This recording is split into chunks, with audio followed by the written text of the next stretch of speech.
So, good morning guys. Pakita ko sa inyo yung aking solar setup. Solar panel na 60 watts. Solar panel na 28 watts. Tsaka yung aking Anker Solix 300 AC. Power bank na 25,000 mAh. Yung 60 watts na solar panel, pwede dyan yung XT60 na port. Tsaka USB Type-C.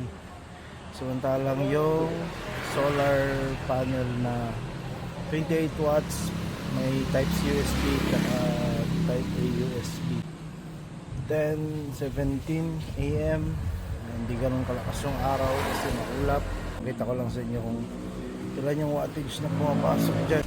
Ayan, medyo meron araw pero natatakpan. Oh, ayan siya, tatakpan. So ito yung 60 watts, ito yung 28 watts, good for mobile power banks. Ito good for power station and mobile sa Type-C.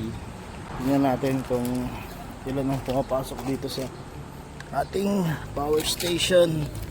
So merong 11 watts na pumapasok yan, 14. Tapos dito sa power bank is may pumapasok na 12 watts. Yan, nakakonect silang dalawa dyan sa port Type-C tsaka XT60. Alright, so ayun, medyo malakas na yung araw. Isa lang kinabit natin, yung XT60 lang. Kumukuha siya ng 38 watts. Nagpo-40 pa yan. So yung kataasan ng araw, talagang tignan natin kung aabot ng 60 watts kasi hanggang 60 watts yung ano niya. Napansin ko, pag dalawang port ang ginagamit, hati sila sa wattage, kaya mas maganda kung gustong mabilis mag-charge dito, mas madami siyang mahihigop na power, solo lang dapat niya yung 60 watts. So ang nakalagay, kapag 36 watts, 4.4 hours yan na full.